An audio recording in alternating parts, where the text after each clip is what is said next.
This is Jack Kemp Oral History Project interview with John Mueller, who was Jack Kemp's speechwriter and economic advisor. Today is January 18th, 2012. We're at the Ethics and Public Policy Center in Washington, D.C., and I'm Morton Kondracki. Thank you, John, for doing this. You say that you've said in the past that when you met Jack Kemp the first time, you hit it off right away. Describe that first meeting as best you can. Okay, the reason I was meeting him was that it was Jude Winniski who made the connection. I had worked in newspapers for a few years and had worked my way up to become, among other things, the editorial page editor for the Morristown, New Jersey Daily Record, a daily newspaper.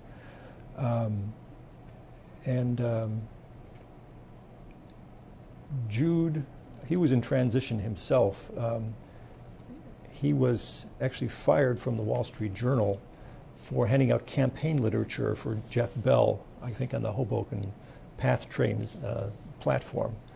I had met Jude when he wanted the paper, the Morristown Daily Record, to endorse Jeff for his Senate candidacy. Jeff had beaten Clifford Case in the primary in early 1978 and was running against Bill Bradley in the general election in '78. And so Jude was trying to get an endorsement from the newspaper for Jeff Bell. Well, it was a family-owned newspaper and had a policy of not endorsing candidates at the state level or higher. And so I couldn't satisfy what he wanted to do. But Jude had just published in 1978 his book, The Way the World Works. And my future wife-to-be, Linda Mallon, and I had started a book review column for the newspaper. And so I reviewed the book, gave it a good review, and became a convert to supply-side economics. When Jeff lost to Bill Bradley, who was, of course, enormously popular, being a New York Knicks basketball star, I was unemployed on election day, and Jack was looking for a speechwriter with some knowledge of supply-side economics. So Jude made the connection. I was concerned that I was not making a good impression because I think the interview with Jack was supposed to be at his office down in Washington. I believe at 10 a.m. I grossly misjudged how long it would take to get from New Jersey to D.C. since I never made the drive before. I called from a payphone about halfway there to warn him that I would be late. He said it was no problem. When I did get there, probably 1 o'clock or something like that, we had a meeting in his office and he put me at ease at once. He had a very open and welcoming attitude. It probably didn't make for good administration in an office. He had an open door policy for his staff, but he put me at ease at once. I don't remember precisely what we talked about, just that we spoke about supply-side economics and what I would be expected to do for him. And so he hired me on the spot, and I started officially as of January 1979.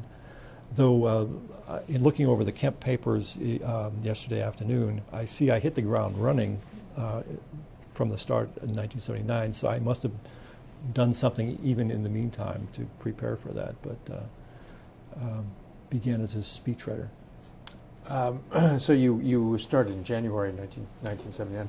What was it about The Way the World Works that captivated you? Well, it was a couple of things. It was a comprehensive vision of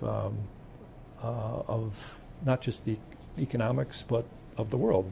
Jude thought big. He talked about the global electorate. He was inclusive. He had a positive vision, which was at odds with the Republican projected vision of the time about how we could help people. And so I saw supply side economics as a way to improve our economy, but more important, just to help the average person. Jude highfalutinly called the average person the global electorate, but I think there was a positive vision that captured me. And Jack was the personification of the positive, optimistic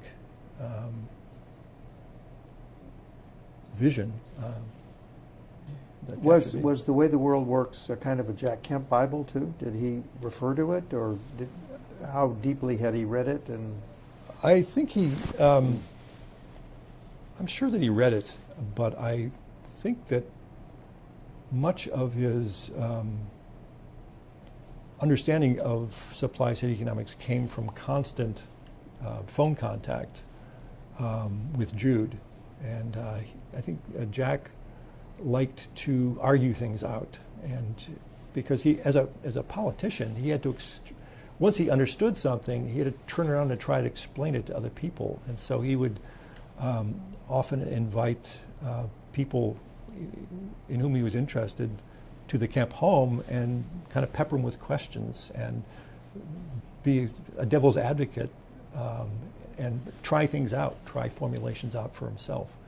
And I'm sure he read The Way the World Works. Jack was a voracious reader, but he always had 5 books going at the same time. But I think it was probably more through the argumentation with Jude that he imbibed the spirit that was in The Way the World Works, and that was embodied also in the American Renaissance, much of which was ghostwritten by Jude. Really? So the American Renaissance book that Jack Kemp published is largely Jude's? Well, I thought it was a collection of speeches. No, the American Renaissance was it was a prose account. Let's see if I have a copy of it here. I left it in the office. His books of speeches came in 3 versions. The first one was called The American Idea, Ending the Limits to Growth, and this came actually in 2 versions. I saw you had the shorter version. This was a compilation of speeches, I think, that started in with a talk in 1973 on that he gave at the Pro Football Hall of Fame, and went forward 1980 convention speech up to, I think it was published in 1984, and so that was one collection. We did another slimmed down version which had the same title but was only 220 pages, whereas this one was about 350. And so it was a different selection, and even though it had the same name, so it's confusing. And then he wrote, or there was a third collected version called Advancing the American Idea into the 90s, and that was essentially a campaign book for the 1988 presidential campaign. And so it had a different selection. It had some overlap, but it was a different selection of speeches because it was the themes that Jack was concerned with in the 1988 campaign. It included his announcement speech and just about everything up to his concession speech. And he also had an article that was published, I believe, in Policy Review on the lesson for conservatives of the 1988 election. So it had started as a campaign book for 1988, but ended as kind of a summation of. Did you dig up that 1988 piece? Do you have it? Which the 1988 piece that he wrote after the. It's in the book actually. Policy Review piece. Yeah, it's called 1988's Lessons for Conservatives. At least I've got the book. It might have a slightly different title in its original form in Policy Review, but it's in the book. But anyway, American Renaissance is a full-blown book that explains the view of supply-side economics that Jack Kemp and Jude Winniski shared. Right. Well, it was Jack's persona, whereas the way the world works is Jude's persona. They're so tell me about the speechwriting process in the Kemp office. If you have there's obviously an occasion for a speech, and so what was the procedure? Oh, well, it was dictated by his speaking schedule, and so we'd have a speaking event, and generally I would come up with a draft. But did Jack say, look, this is what I want to talk about at this speech, or did you suggest? We would talk in very general terms of what he wanted to accomplish, and in his speechifying, there was a great deal of overlap from one to the next because you can't do a wholly new and different speech. In fact, the point was to have a continuity of theme and purpose. Generally speaking, a speech might lift some of the best parts, say, from an American Renaissance, and that would become a feature that could be plugged into almost any speech. But the group you're talking to has a specific purpose and idea, and Jack was always commenting on what was going on in Congress or in politics, so it was constantly being updated. I noticed yesterday when I was at the Library of Congress, looking at my speeches from that long ago, my first impression was I should have thrown a lot of stuff out because it was not the final speech. It was the drafts. You'd have 3 or 4 different drafts of the thing, and there would be some notations in Jack's handwriting, and then some notations in my handwriting, and I would take those and try and come up with a new speech. So generally there were about three different versions to every speech, which is remarkable considering the number of speeches that he gave and how often he spoke off the cuff. Other items that I noticed just in the first 2 years worth of boxes were debates that Jack had with important people in the economic debate. 2 notable examples were, from the time period I just covered yesterday, were Michael Harrington, the Democratic Socialist, and Stuart Eisenstadt, the economic advisor to Jimmy Carter. And in those cases, what I would do would be to research transcripts of earlier debates that these folks had against other people and try to figure out what this guy's strategy would be in a debate with Jack, because with other people, as with Jack, you come with a certain stock of ideas and try to apply them as best you can. So I would do talking points for Jack as to what the opponent, Harrington or Eisenstadt, was liable to say, and war game what the liable attacks would be and the appropriate responses. And then in both of those cases that I mentioned, they would come back with a transcript to be corrected, the raw transcript. And at the same time, because Jack was a member of Congress, every time he went to the floor to speak, there would be the transcript of remarks by the court reporter, which had to be corrected every night and marked up and cleaned up and sent back. And so what I remember was just a constant series of editing exercises. And so that's kind of the typical So process. he used the material. I mean, yes, he did. Because other speechwriters of his have said that they would give him drafts and he wouldn't use them. Yeah. I think it goes. I mean, I think we did connect it at a certain level, and I think other speechwriters that Jack had took him too literally when he would mark up a passage. it didn't mean that he wanted those exact words. What he was saying was, this doesn't work. And he was always right that the passage did not work. But he didn't mean you to take him literally. He may have a phrase that captured his imagination and he wanted you to work in. But he didn't want you to take the literal words that were on the page. And I think that's why other folks had a kind of a skewed view of the speech writing process with Jack.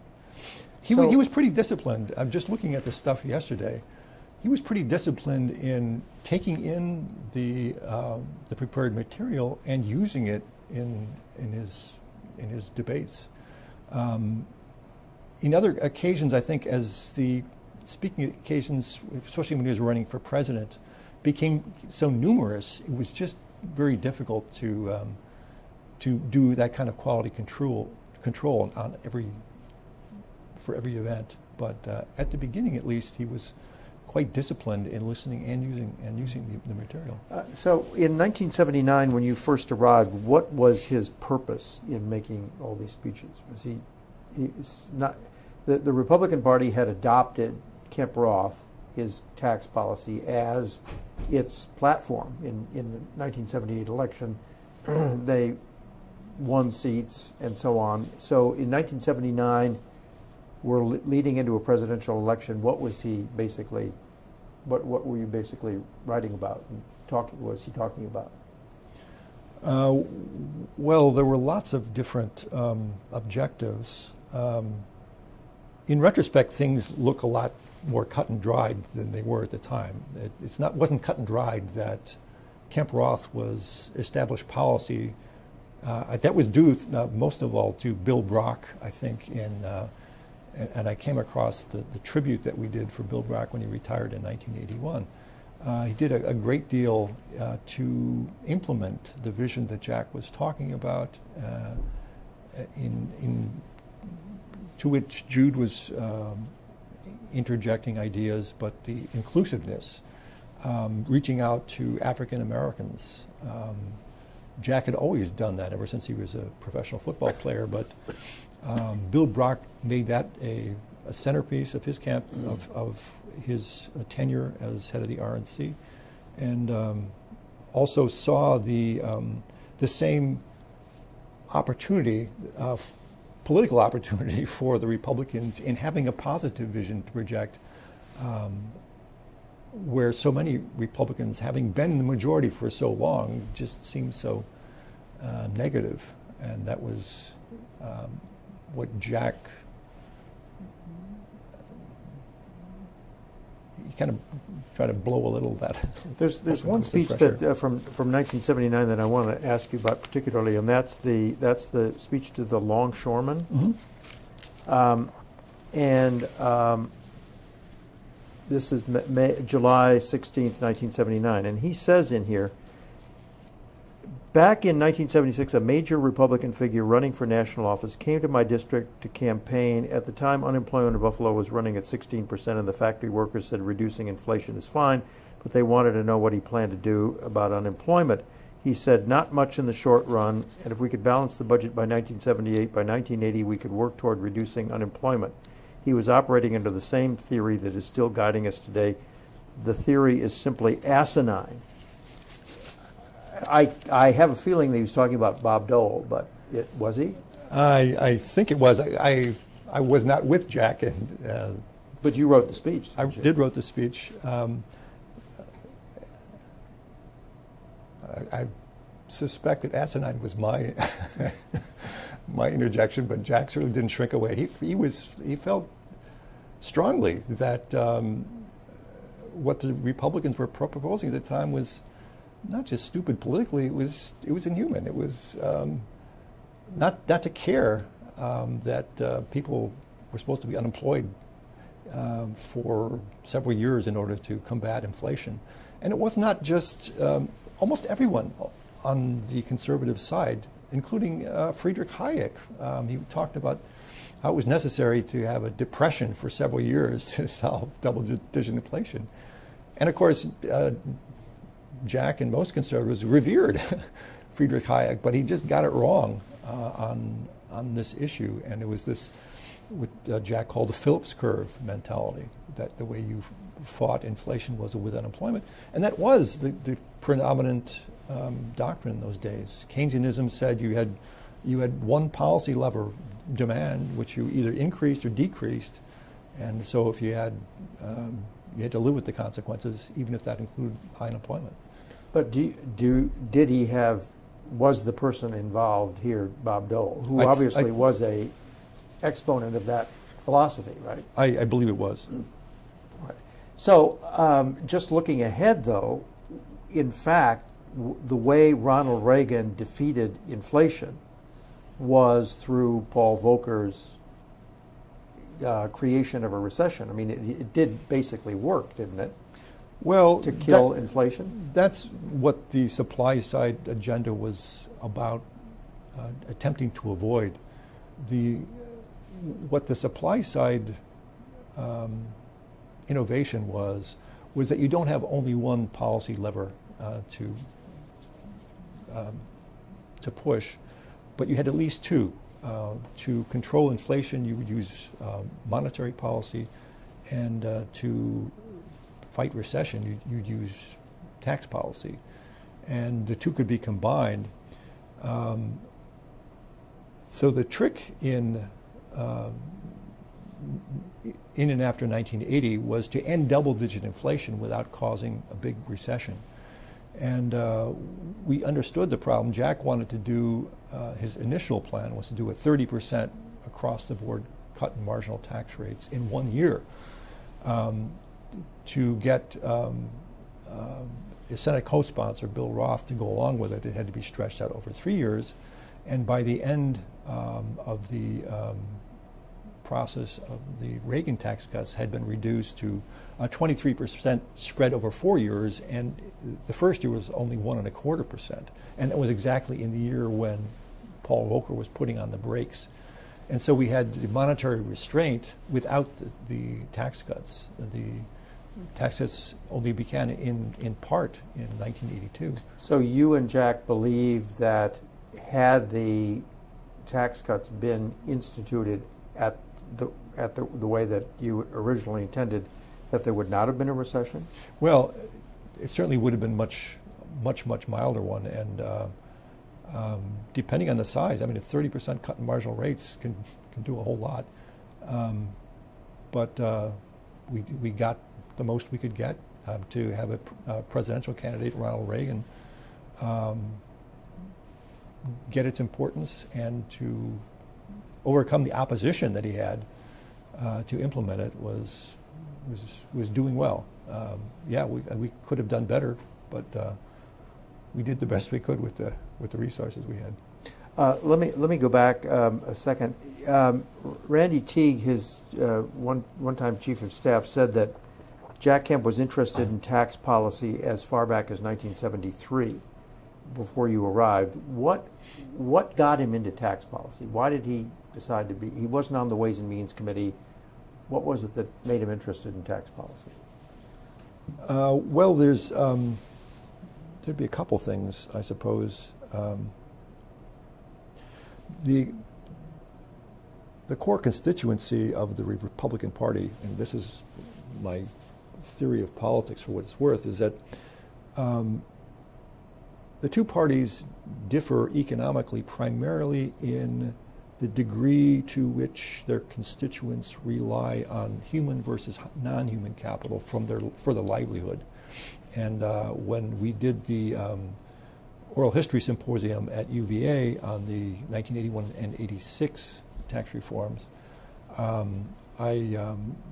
used the charts, that chart showing how voter self-identification parallels the share of voter family income almost perfectly, whether it comes from labor or property income. And so even back then, there was always a strong core of support within the Republican Party to give breaks for owners of productive property. And so the Jobs Creation Act, which was Jack's big tax initiative before Kemp Roth, was like 10 different incentives for various kinds, mostly for some kind of incentive for investment in property. And in Jack's speeches, looking back, my fails included speeches he had given previously, and he was he argued with a lot of Republicans at the time that the main factor that increases productivity and therefore growth and living standards of workers is the amount of capital invested per worker. And so having this understanding, it was natural that Jack would focus on Jobs Creation Act type incentives. What he did in Kemp Roth was different, though. It was across the board. At that UVA conference on the 81 and 86 tax reforms, Bruce Bartlett recalled that it wasn't Jude Wadisky or even Bruce that came up with the idea for Kemp Roth, but Jack himself, who stuck his head in one day. I mean, Jude had been talking, and possibly with Mandel's influence, about the positive impact of the Kennedy tax cuts. And so, according to Bruce's recollection, one day Jack just stuck his head into Bruce's cubicle and said, "Why don't we just redo the Kennedy tax cuts?" And so that's why Bruce tried to design something as closely as possible, mirror the Kennedy tax cuts. And so this was a different approach to the Republican approach. It was tying into a bipartisan, not center of gravity, it's the partisan battlefield, controlling, to win in presidential elections the way that American voters identify themselves. Roughly speaking, about 50%, even after the Reagan Revolution, still identify themselves as Democrats, about 40% as Republicans, and about 10% as independents. And so if you want to become a successful president, you have to, as a Republican, you have to get all of the Republicans, all of the independents, and of some of what in 1980 used to be called the Reagan Democrats. And you can't do that with a policy that only gives tax incentives to owners of productive property, because if you add up all the voters, you just don't. Incentives for productive property are depreciation write-offs, are investment tax credits, are capital gains taxes, etc. Right. Yeah. Right. Whereas reducing taxes on labor income is just wages.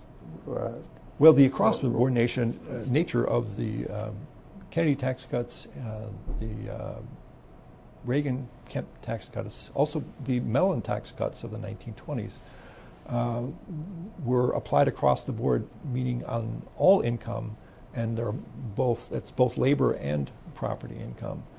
And that was not only economically effective, getting the rates down, increased the after-tax incentives, and did produce positive results, but it also had the effect that even people who were at the bottom of the income scale or lower down the income scale, they didn't mind the rich guy having a tax cut as long as they didn't feel that they weren't participating.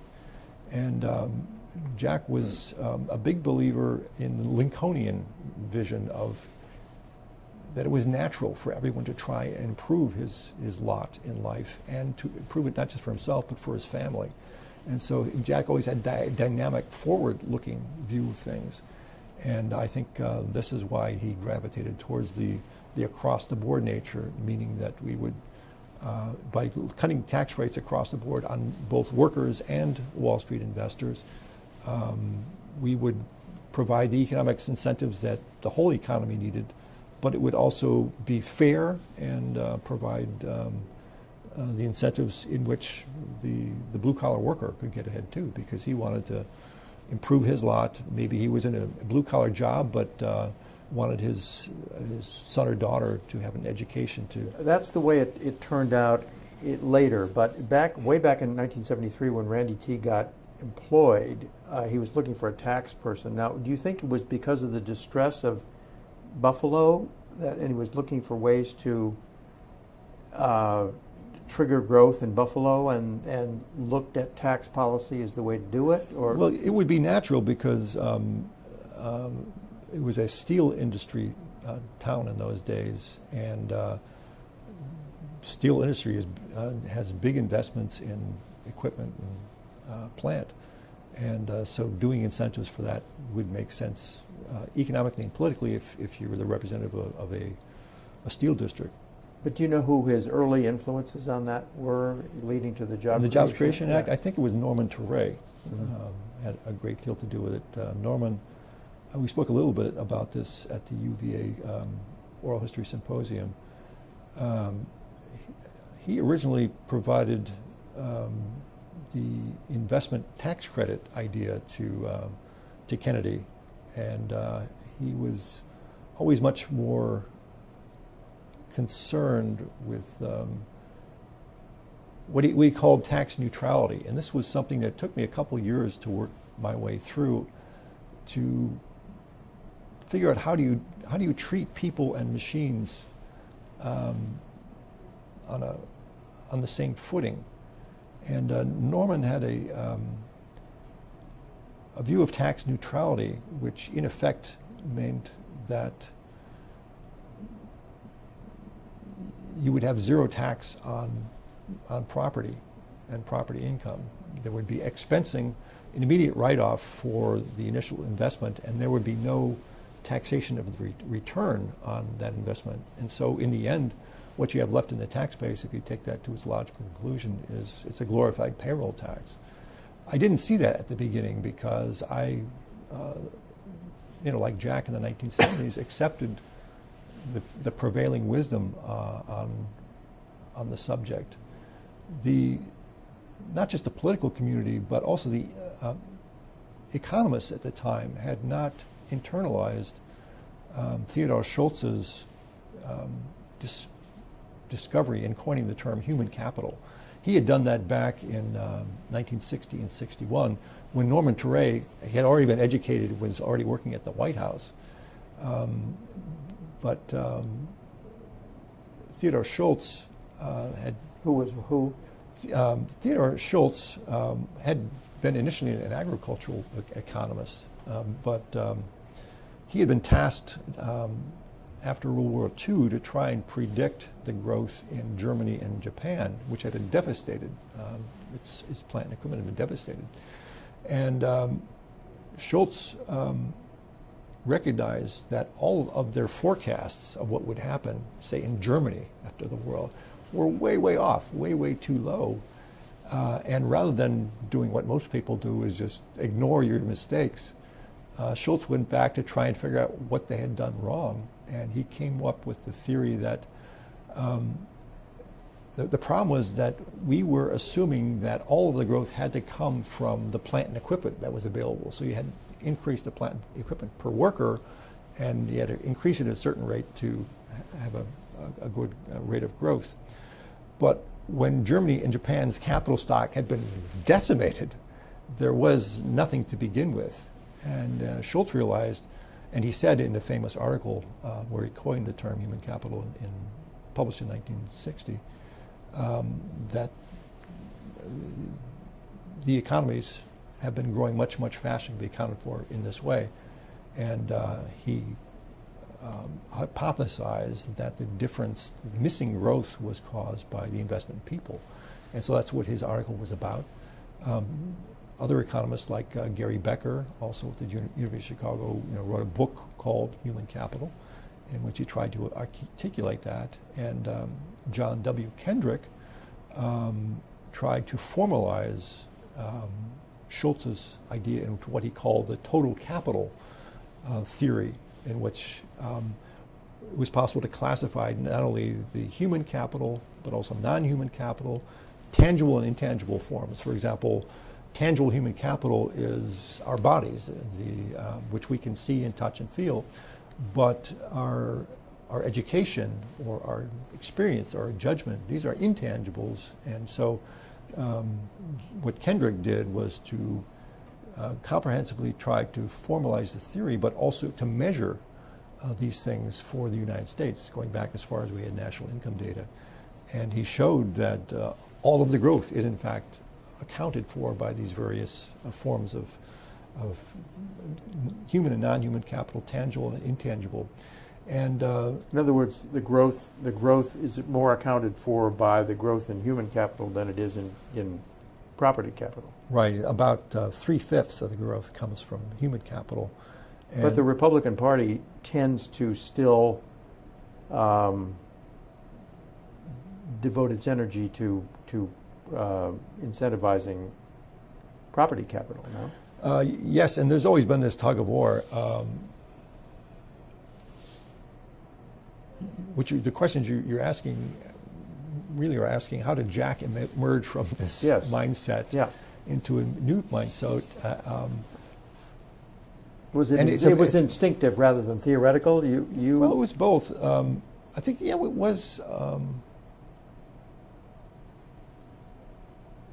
You could call it instinctive, but Jack early on also had a very deep interest in Lincoln. 1976 was the bicentennial, and any politician in Congress at the time was thinking his way through that, and back to the founders certainly, but also interpreting what America means. Jack, pretty early on, focused on Lincoln's interpretation, and his what he did both politically and economically. He stole the clothes of Thomas Jefferson and tied it to the Republican constituency of the time in his what he called free labor. He tied the anti-slavery issue with a pro-growth issue. Lincoln had been a former Whig and believed in the Hamiltonian notion of growth, where you had works and exactly transportation, wage. Lincoln grew up in Kentucky and Illinois, where getting your goods to market was key. He floated merchandise on barges down the Mississippi, and he was a railroad liar. So he was a Whig before he was a Republican, and I think Jack was captured by this notion of a forward-looking, optimistic strategy, but also one that was actually pretty crafty in its politics. And so you build both public works and private plant and human capital. That you do it all. Yeah, that's the Kemp vision. Yeah, I think how much you emphasize depends on what the state of the development of the country is and so forth. But certainly, when I became familiar with Schultz and Becker and Kendrick, I more consciously tried to correct some of the earlier, not just Republican rhetoric, but also some of the mistakes in the economics that we were all trying to use to implement. So you and Jack had these deep discussions about we didn't all this economic history? We might have discussions, but Jack was so busy that the way it normally would happen was in terms of talking points. Jack had most time not in his office to sit down and chat, but to read when he was on the plane or in the car to someplace. And so it was, my office was, right next to his, so it was possible to talk on short notice, but it was mostly done in terms of talking points and speech drafts. Did you talk about Schultz and Becker? I'm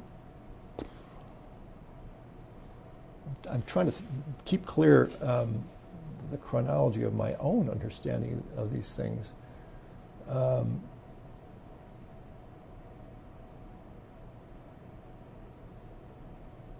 No, it would happen more in terms of the content of speeches, because this was the action item. He had a speech and many speeches to give, and was constantly interpreting what was going on politically. And so I understand it was done very similarly in the Reagan White House, is that policy was made through speech writing. So no, we would not have the leisure to sit around and discuss these folks. And I was still learning about them too, because supply-siders are notoriously argumentative. And every couple weeks or so, especially later in his congressional career, Jack would have supply-side gatherings of economists and staffers. Any big-name supply-siders like Art Laffer or Bob Mundell.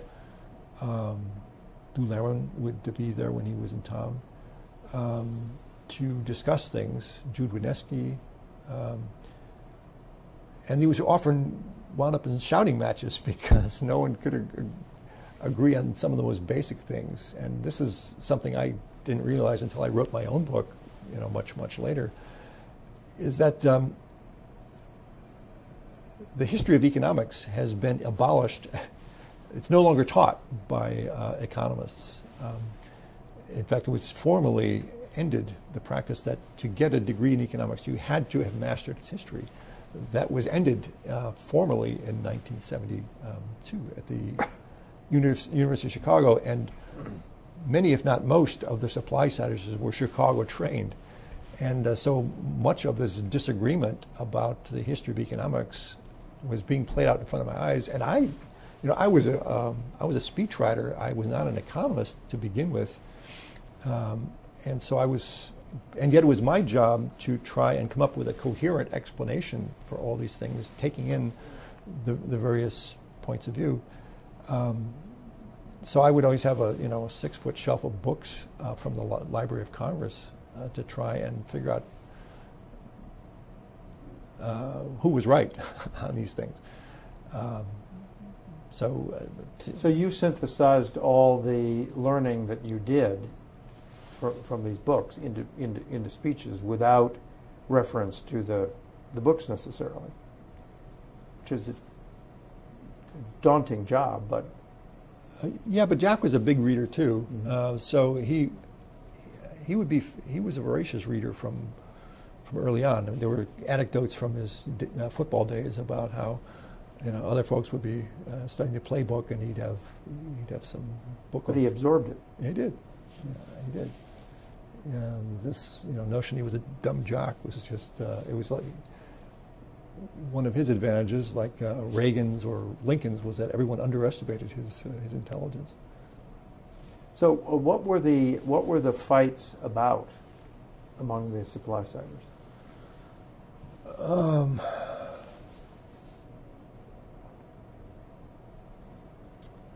Could be about many things. Monetary policy was a very important part. In fact, it was the core of supply-side economics as it began. If you go back to Wineski's, he wrote a piece called the Mundell-Laffer Hypothesis for Public Interest, I think in 1975. And the Laffer curve is literally a footnote in that article. Everything else is about the world monetary system. And this is where I guess credit for the supply-side policy mix really belongs to Mundell. That you don't have just one lever that is always on or off, but you have two levers. And so Jack was drawing on the most advanced economists at the time. Mundell went on much later to get a Nobel Prize, I guess it was in 1999. But Jack was party to it and was trying to translate it into policy at the time. And Jude was the link between Jack and Mundell on that. But there would be disagreements about this when shortly after I started working for Jack, I met Lou Lehrman. He was, among other things, he was, of course, the former one of the co-founder of Rite Aid drugstores. He sold out, I guess, in the mid to late 70s. Used his money, the first of several times, to found the Lehrman Institute, where the supply side ideas were debated. But Lehrman had known Jacques Rueff, the French economist, who understood the peculiarities of having one nation's currency. It's now the dollar, but when Rueff started, it was the pound sterling and the dollar, as using one nation's currency as international money. And there was always a debate going on between Mundell and Winskiy on monetary policy. They thought that all we had to do was to restore the Bretton Woods system, according to which the dollar was convertible into the gold, but other nations' currencies were convertible into dollar securities, buying and selling, say, U.S. Treasury securities. Lehrman, because of his, he had been a protege of Rueff and published the complete works of Rueff through the Lehrman Institute, in French, unfortunately. I learned French in order to read him read him well enough to understand him. So I was introduced to these ideas and understood there was a flaw in the Bretton Woods system the same flaw that led to the breakdown in the 1920s and early 30s, caused by the massive expansions and contractions that are possible under such a system. And they're still at the center of what's been going on in the world economy lately. So being exposed to the Rueffian theory through Lehrman, I became convinced that Lehrman was correct, Rueff was correct, and that Bretton Woods was not a viable solution. It had broken down the first time, and it would break down again. Mundell saw it and still sees it as a way station towards a world central bank. The Keynes plan of 1943 is what Mundell is always trying to implement, and which there will never be. It will never happen. I mean, I think it's a political non-starter for one thing. Yes. But he thinks it's politically doable, and Winskiy thought it was politically doable, and what Winskiy wanted, I mean, he was a very resourceful and an articulate guy. And of course, he had been very influential in making the connection on tax cuts and persuaded Jack of the importance of the across-the-board nature of the income tax cuts. And so that would be one, certainly monetary policy would be one source of Jude Winskiy was not a Lehrmanite or Rueffian? No, there's always been a debate between them. And then there was a third component, which were the domestic monetarists. And outside the immediate circle of supply-siders, those were probably much more numerous, who thought that, with Milton Friedman, we just got, the M's to... The Fed could peg currency to something that it invented itself and just determine what the money supply was, and thereby controlled inflation. Yeah, he would had the image of, you didn't need a Fed real reserve. All you needed was a computer program that would just increase the money supply at a steady rate. And Paul Volcker actually tried to do that from 79 to 82 and discovered that it doesn't work because, well, among other reasons, he overlooked the fact that the foreign dollar reserves have the same impact on the U.S. economy as what the Fed creates itself. And so as soon as the Fed tried to target the M's, their previous supposedly stable relationship with the U.S. economy exploded, broke down. And so certainly monetary policy was a big source of disagreement. Later on, there would be also professional disagreements, which figured into it. Jude, when he was fired from the Wall Street Journal, founded Polyconomics, Inc., the consulting firm, in which he combined sort of political analysis with a growing reliance on economic analysis. When he hired economists like Alan Reynolds.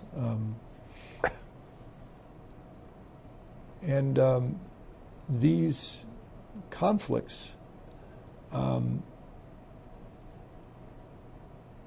when Dave Smick left after being chief of staff, he found his own consulting firm. First it was called Smick Medley, and then Johnson Smick. And so there would be some jockeying back and forth. Over what? It would be like needling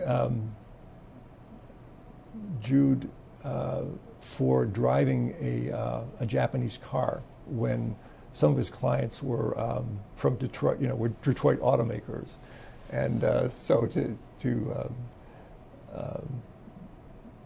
so it was not just the policy things, but there was also this is professional rivalry. Professional rivalry, and when after I left Jack, I joined in founding what was then Bell Mueller Cannon, but which became Lehrman Bell Mueller Cannon, and the rump of which LBMC LLC I still conduct on the side, and that led to frictions with Jude because he would be.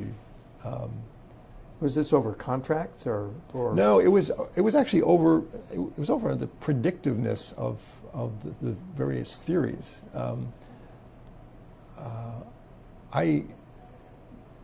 After I left Jack, and this is jumping ahead, I suppose, in our story, I didn't want to work for any other politician that I knew, and I did not think, having looked at the process, that I would survive the White House or the executive branch.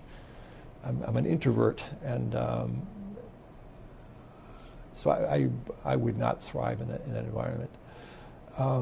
So Jeff Bell and Frank Cannon had the idea to start the firm, and my initial response to it was, nah, if anybody could make money doing this, they would already be doing it, which was kind of stupid. But part of what we wanted to do was to support ourselves, but we had also failed to persuade policymakers that to change the policy. This is monetary policy. Monetary policy, though it shades into fiscal policy, because what kind of monetary system determines how much automatic finance there is for budget deficits. And we can see this today, for example, with the Federal Reserve, doubling its balance sheet overnight in 2008 and tripling it almost entirely by buying U.S. Treasury securities. That the monetary system has a huge impact on the budget, and one of the first casualties of going off gold convertibility was the loss of federal budget discipline, and that's now built into Congressional Budget Office's long-term projections. So the rivalry between Polyconomics, Jude, and LBMC was mostly over the predictiveness, whether what I called the world dollar base can predict as much as 2 years in advance episodes of commodity inflation, which Jude denied. And so he would attack, he would write newsletters attacking LBMC for its predictions, and we would respond to that. These were not, because I left after Jack, these were not the substance of the disagreements at the time.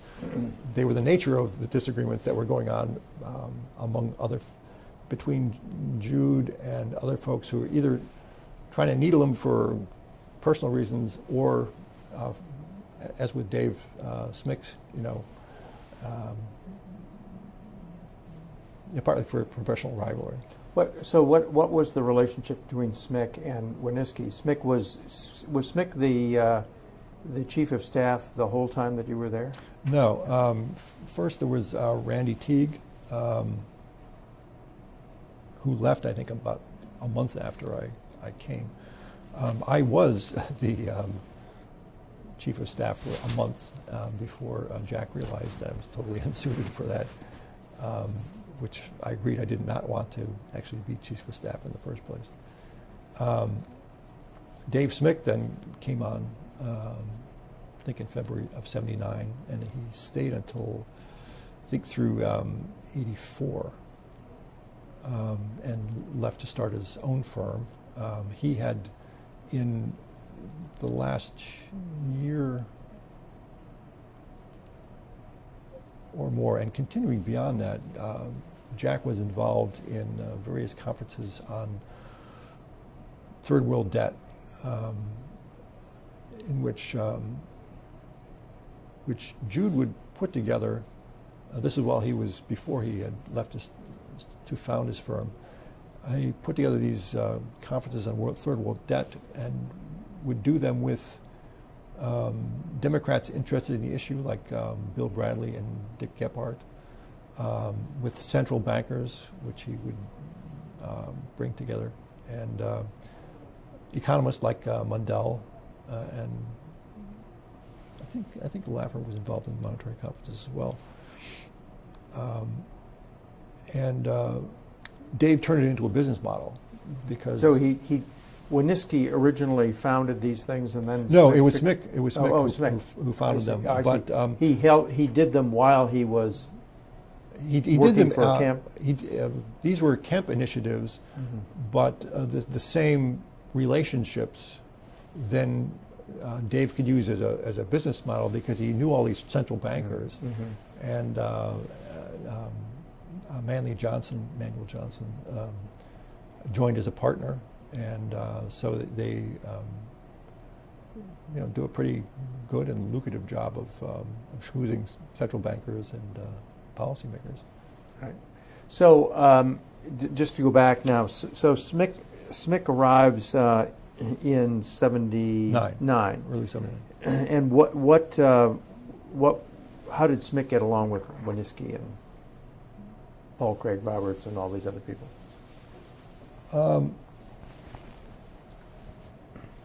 Smick was a politician, right? He had run for office, and yes, and so he wasn't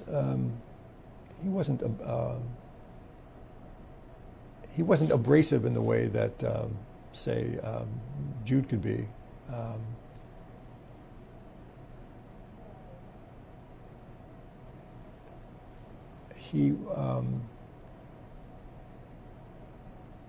Dave has a kind of a wry, sense of humor, but he can be pointed in his remarks, and so for Dave to needle Jude for having, I think it was Chrysler as a client, while he himself was driving a Japanese car, and I think that Dave, what Jude got upset about is, I think that Dave had mentioned that in passing to a Chrysler executive or something like that. For purposes of wresting away a contract or something, or undermining. I don't think Dave at that time was. Actually, he might have started his own firm at that time. So there was professional rivalry there. I don't think they were actually looking at the same clients, but just.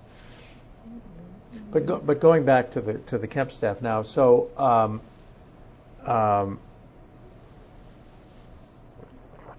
Smick arrives about the same time you do, then. Shortly thereafter. Right. He had been involved with Jack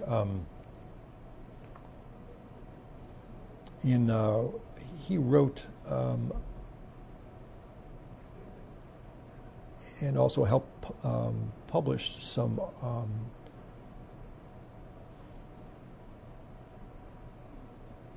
pamphlets, I think, in the Senate Finance Committee. Yeah, policy committee or something. Yeah, policy committee. Right. On behalf of Kemp Roth. So Jack knew from that point of view first. But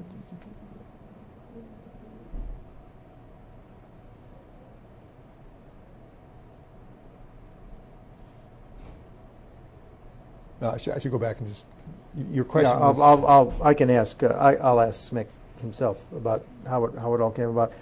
I mean, a lot of the focus of 7980 is trying to get the Reagan campaign to adopt Kemp Roth, right?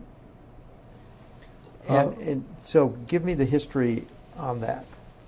I mean, Reagan had said some nice things about Kemp Roth, but Evans and Novak's book about this whole era say that Reagan was ambivalent and that he had various advisors who were hot and cold about Kemp Roth, and sometimes he would sound like Bob Dole.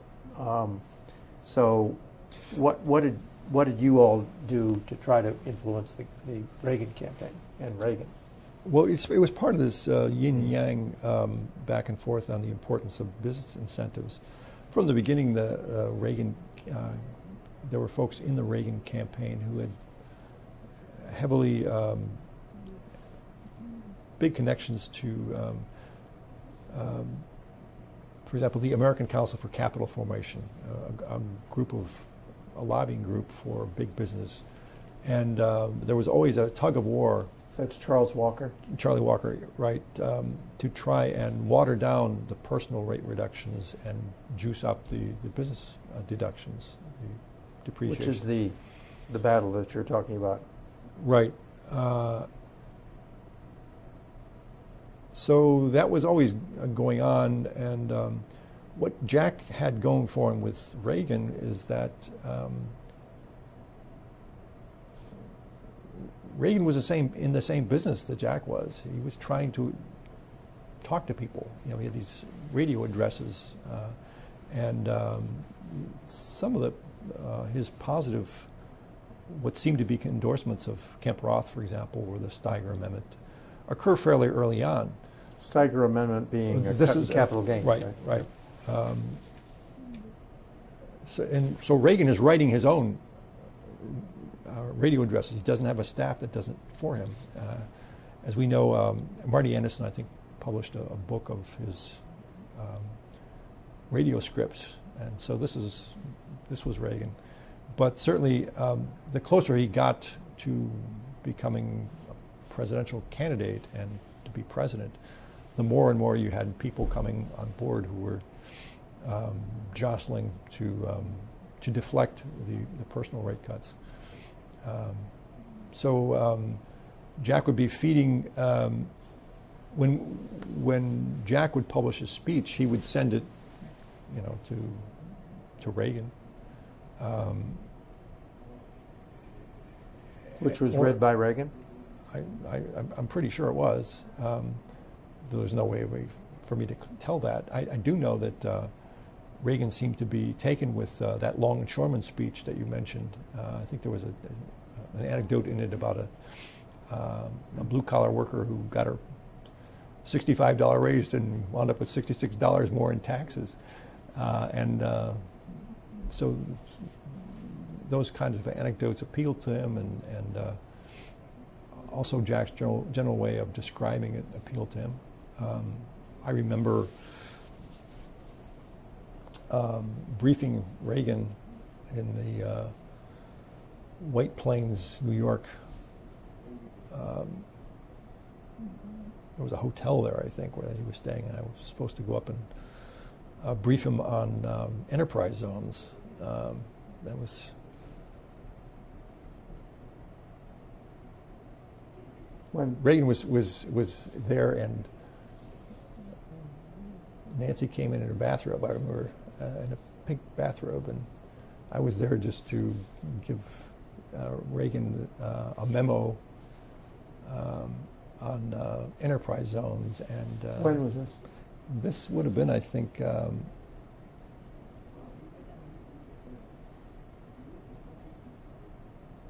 During the campaign? Late 79 or 80, I think.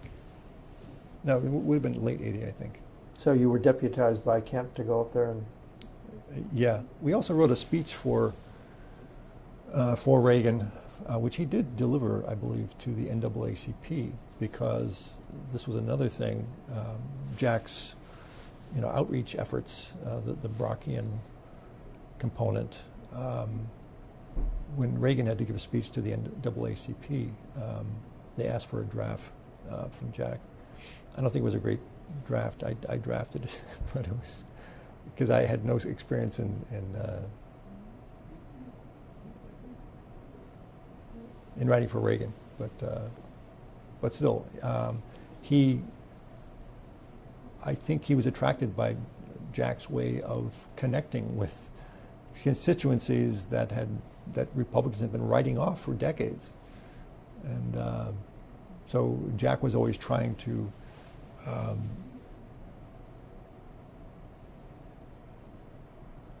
reinforce those instincts on Reagan's parts. Were you at the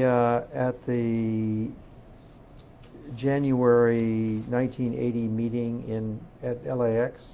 Yes, and we talked about this, I think, at... Yeah.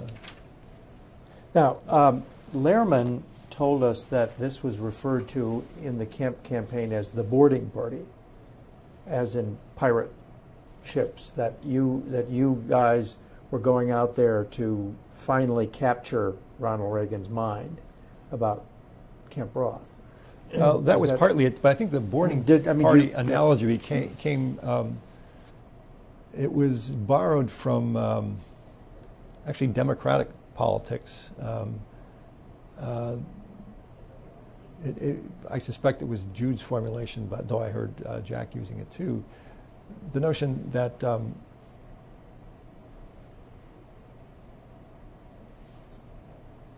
liberal staffers would, when you had the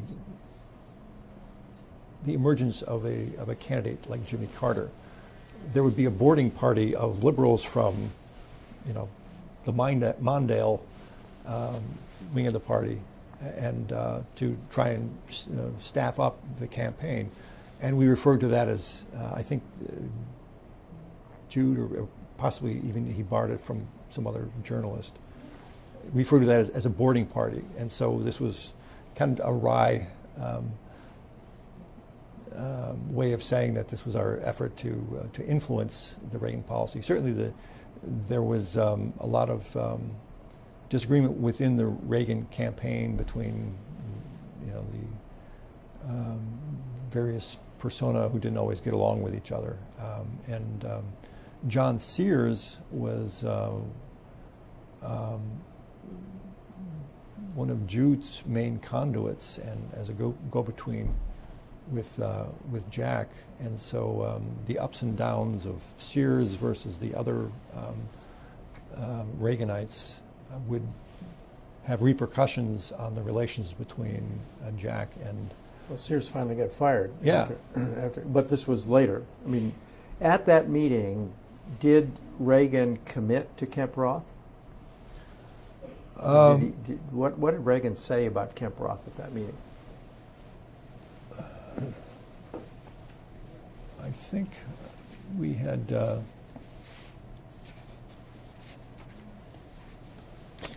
I got at the I'm relying here on a memo that Jude did at the time describing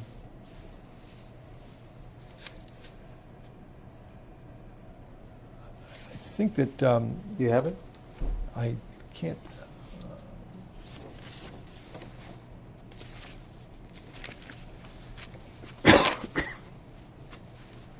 There's a memo called "With Reagan in California."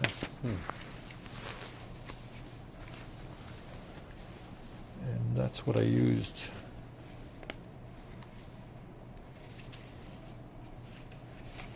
Jude was in the meeting too?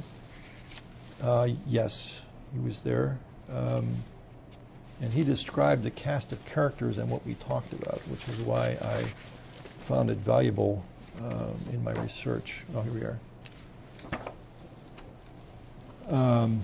Yeah, it's called FYI with Reagan in California. It's a polyeconomics thing, and he describes the 3 days of policy briefings at his headquarters in Los Angeles, and says the purpose was not only to tune up Ronald Reagan going into the serious stage of the primary campaign, but also to outline the issue orientation for the primary and general election. He describes the schedule of meetings, which was like 9:30 a.m. to the first day was from 2 to 5 p.m. since it was, I think, a Friday. This was January 2nd. 3 hours in agriculture with some spillover for energy-related topics.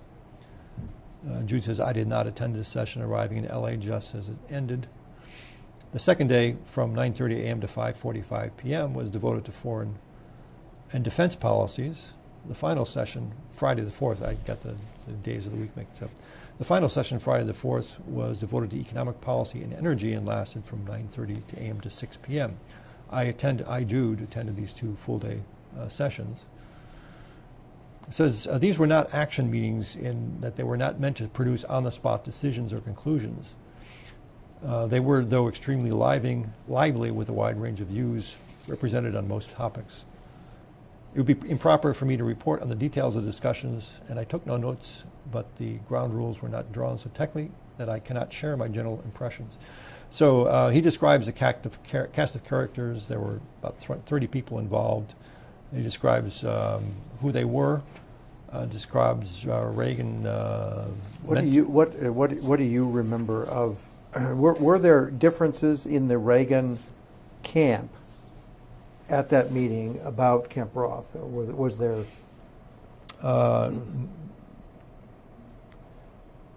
Jack, as I recall, gave a presentation on Kemp Roth. I believe Art Laffer gave a presentation on gold. There was, I don't recall there being any opposition from the Reagan folks. I think their style was more, since they were with Reagan the whole time, they had time to work on them afterwards, so they gave us the time to say our pieces. And Jack had the title of chief policy spokesman. So this was the reason for Jack being there with his putative boarding party. Were you satisfied at the end of the meeting that Reagan was a supply-sider?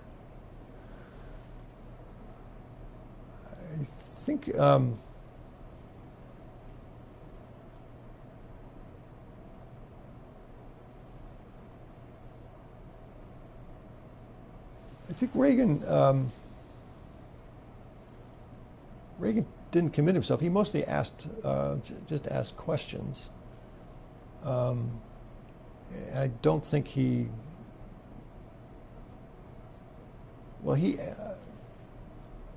had by this time, campaigned on Kemp Roth. So he had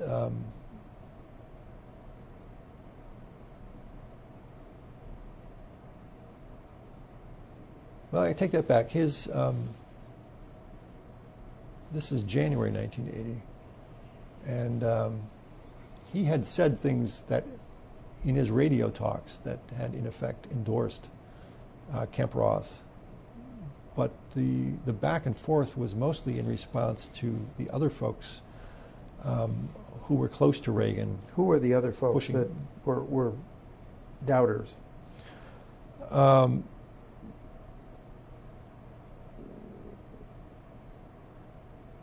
Well, certainly all of the, we mentioned Charlie Walker. Right. But how about, where was Marty Anderson in all this?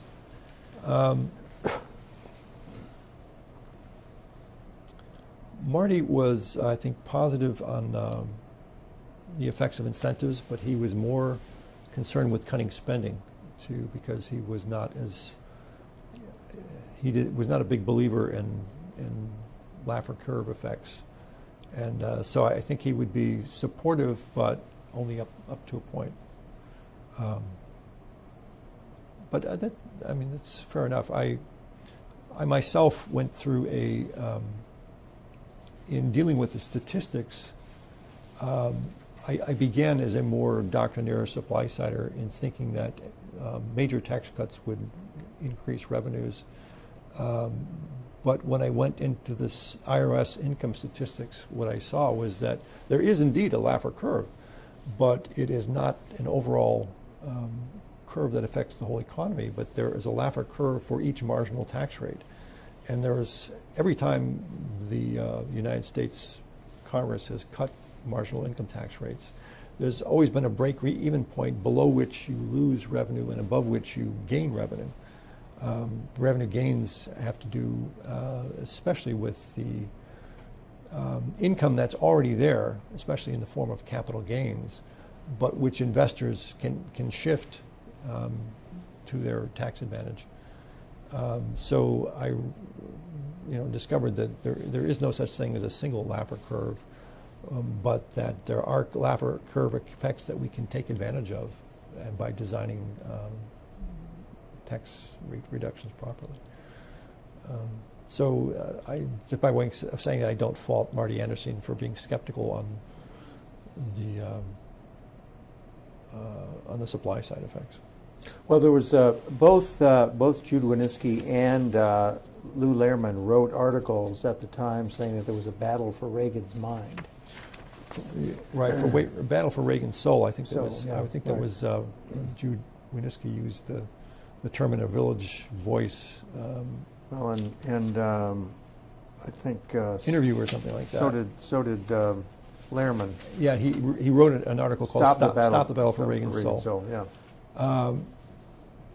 And Reagan, Lehrman was essentially saying we have to do it all, or we're not going to get any bits of it. And my view was that Lehrman was right. Lou and I were a minority among the supply-siders in being balanced budget supply-siders. I believed and still believe in Laffer curve effects, but you still have to balance the budget, and a big part of the necessity of monetary reform is due to the fact that the only way to ensure the discipline on that Congress will get its act together is that you have to have monetary reform done along with proper incentives and through tax rate reduction, deregulation. That's where Stockman comes out now. Stockman, we had a long interview with Stockman, and Stockman says, and he says in his book, that what he was in favor of doing was doing it all. Balancing the budget, cutting tax rates, eliminating loopholes, all of those things. And the process that he went through was to see that politically it was impossible, that you were never going to get the tax cuts that were necessary in order to make room for the tax, you weren't going to get the spending cuts to make room for the tax cuts. And the consequence was going to be a ballooning deficit, and that's why he began to oppose the tax cuts because he thought they were unaffordable. Well, that's arguable. In retrospect, certainly, I certainly had a different perspective at the time.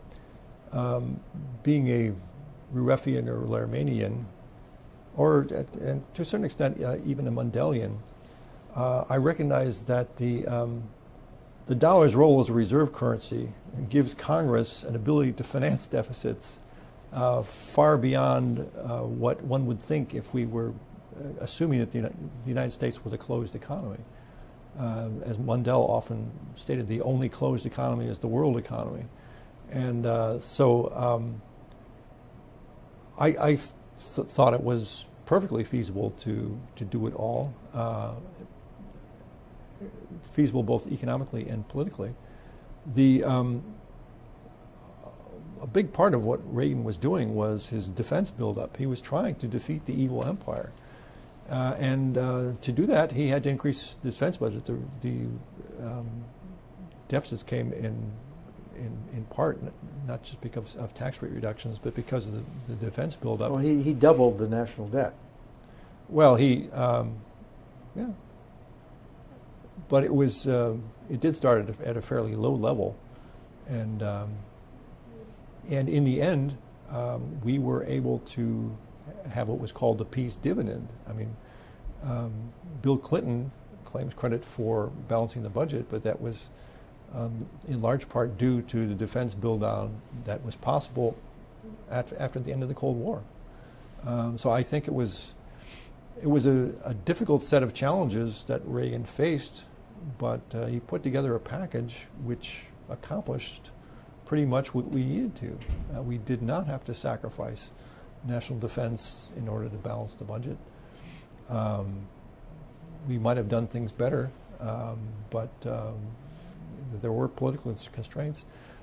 I just, though Lou Lehrman and I favored and still favor a gold standard, which puts brakes on how much debt Congress can finance,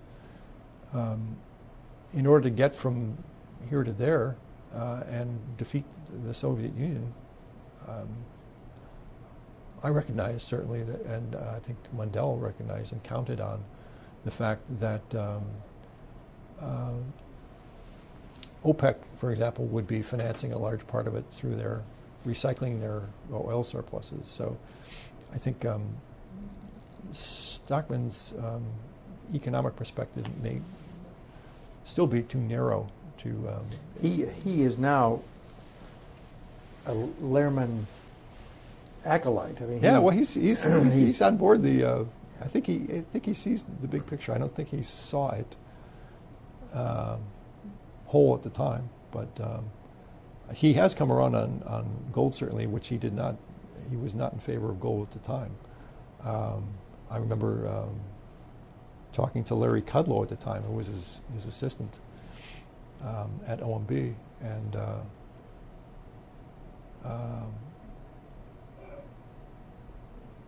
He was essentially a monetarist at the time.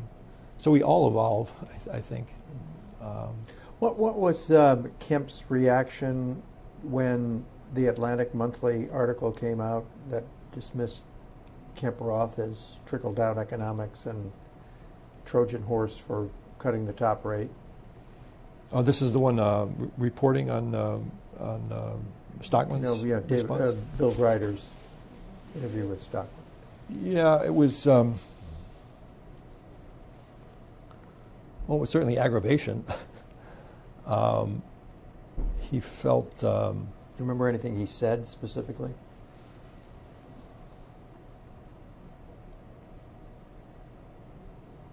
Because after all, he'd gotten Stockman his job. Yeah, so it did reflect negatively on Jack for having promoted him. The economic Dunkirk memo that Stockman drafted, Jack pushed that very hard. Mm-hmm. And so for to have the impression that it was all, a Trojan horse, that was, I certainly Jack viewed it as a betrayal, but I think it was more not anger, but just aggravation. He was not he did not carry grudges, but. Were you there? Do you remember? I mean, the article comes out and must have landed like a bomb.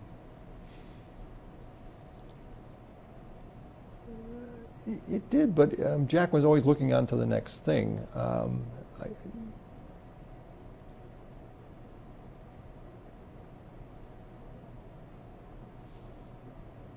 I think I think he spoke on the phone to Stockman about it. I was not a party to that, so I can't really tell you what he said. I think it was more feeling betrayed, but having to move on. Right.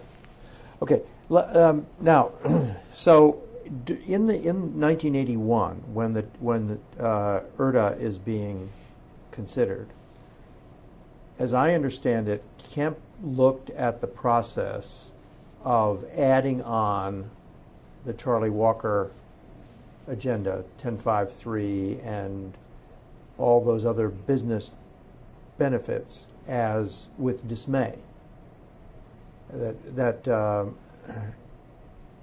However, in 1982 and 83 and 84, when the Reagan administration tried to pull back on those excesses, Kemp opposed them. Kemp opposed it. TEFRA, right. TEFRA. So isn't that inconsistent? I think Jack viewed it as he did view all the capital incentives, I think, as junk that was added on,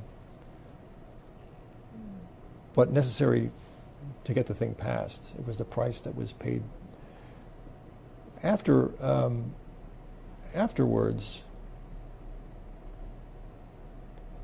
I think it seemed that we were in a recession by that point, and that was widely claimed to be a disproof of the supply side idea.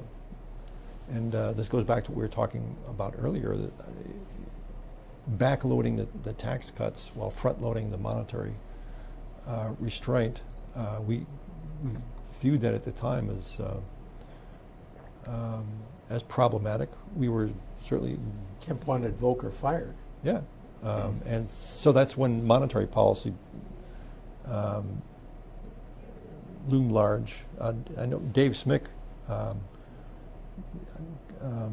was instrumental in getting Jack to introduce legislation to have Congress exert pressure on the Federal Reserve. I didn't think that was a good idea, but do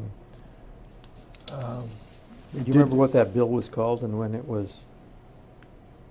I would have to look it up.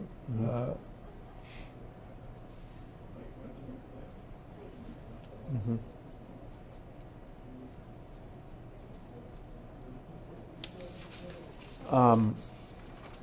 So in that, it was that was the context. You're in you're in a recession. You don't raise taxes.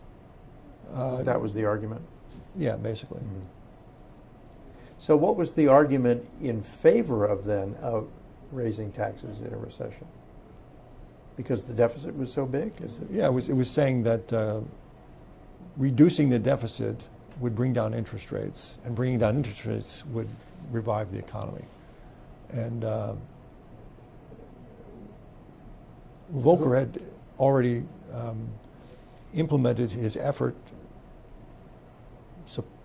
supposed effort to implement the Friedmanite rule of actually holding the money supply to 3% or something like that.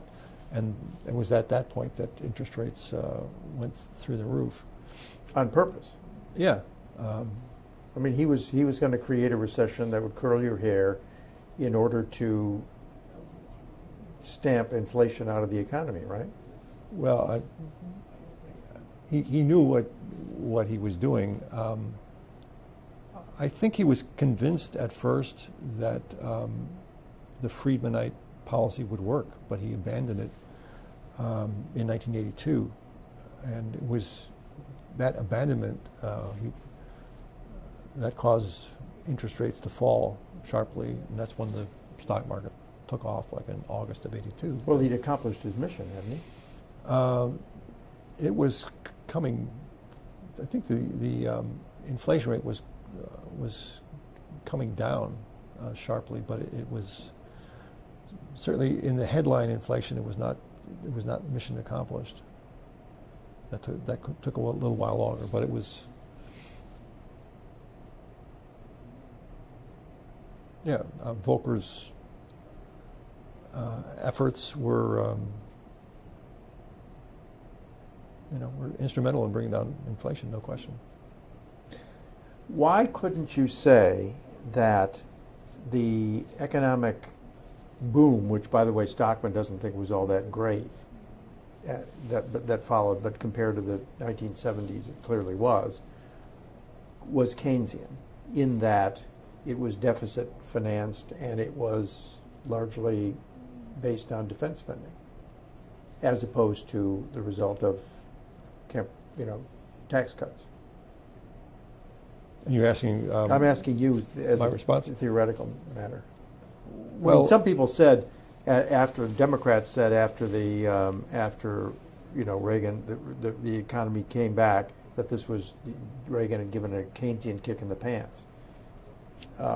Yeah, but those are the same Keynesians who said that the tax cuts themselves would cause runaway inflation, and in fact, what the experience showed was that the policy instruments really are separable. You can have monetary policy work on the inflation. We got the top. You have to remember, with double-digit inflation, stagflation was the big problem, and because the tax code was not indexed, double-digit inflation meant that if you had 13% inflation, that meant your tax burden was going up 20% because you were not only lifted into a higher bracket. Exactly, and so it actually wasn't that much of a Keynesian tax cut for most people, because all the tax cuts we're doing in the lower and middle ranges was just keeping the problem from getting worse. But we did get the top rate down from 70 to 50 at once, and so I think that. But the argument would be that what you're doing is injecting demand into the economy, and it grows as a result of that. That you're whatever you did, double defense spending, or I guess it wasn't doubling, but 7% increases in defense spending. That plus running these big recessions was what stimulated the boom. That explanation doesn't work out, because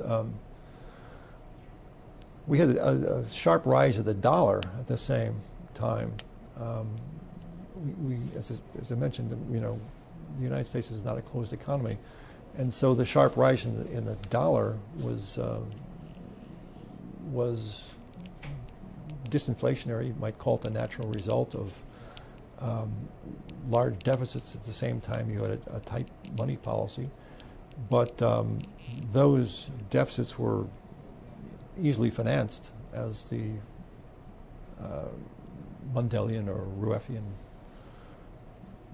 would predict, because of the dollar's role as a reserve currency. So I think that explanation is really too simple to fit the facts. It wasn't an increase if it wasn't an increase of demand, why did the inflation rate come down so sharply? You've done an analysis of what Reaganomics did, have you? Well, others have. Bruce Dimitriev's book, Iconoclasts, right, I think goes into the details on that. I think Alan Reynolds has written stuff on it. I haven't written a piece specifically on it. What do you make of the Bruce Bartlett argument that, okay, supply side was right for that time with a high inflation, high unemployment.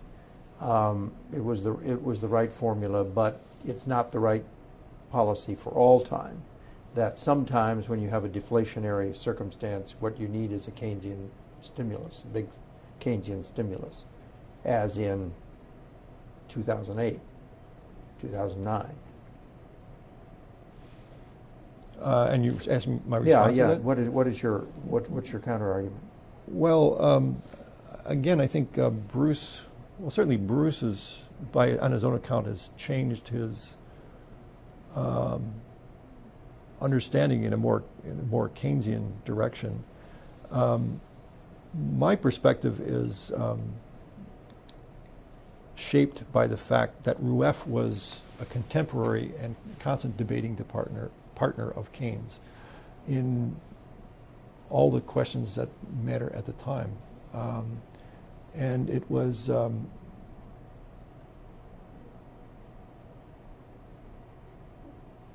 Rueff who explained why Keynesianism, by focusing purely on domestic money, missed out most of what went on in the 1920s and 30s, and for that matter, misses most of what went on in 2007 to 2009. And I have done stuff on that, explaining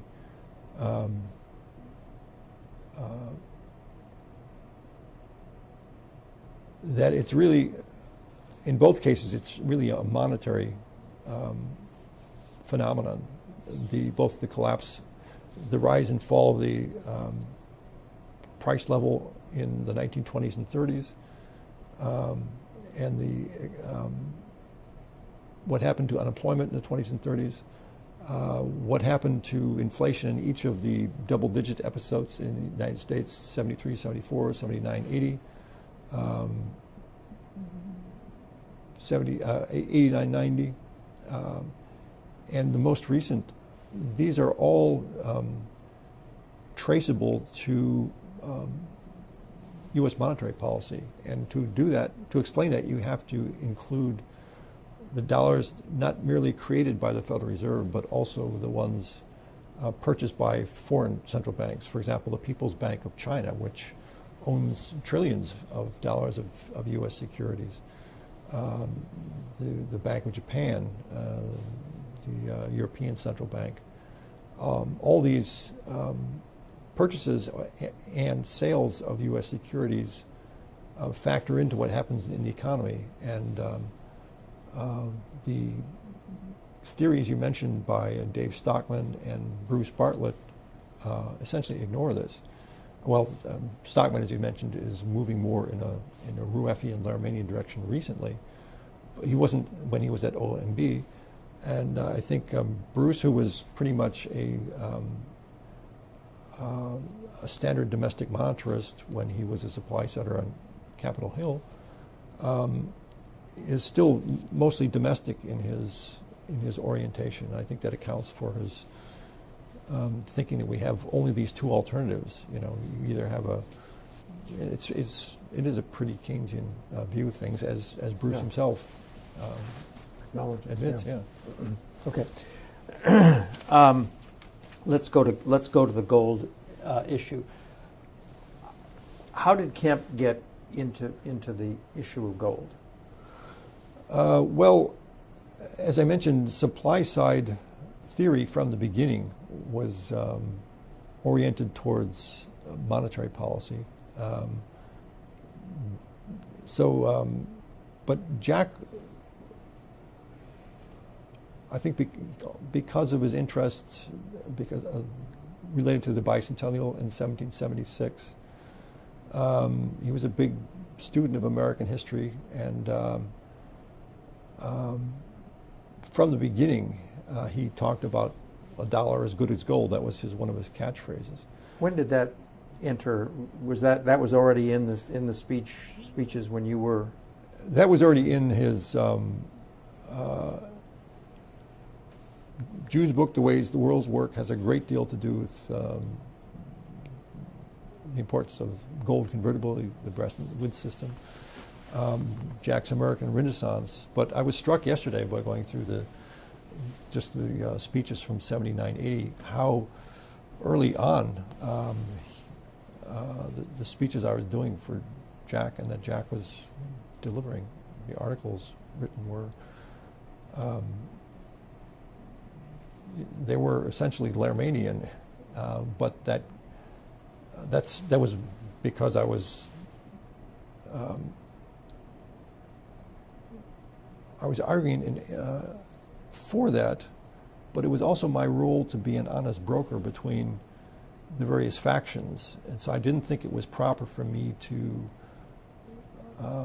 pull a fast one and try and put one over on another faction. So it would always be my duty to do memos back and forth, not just with Jack, but with other interested parties.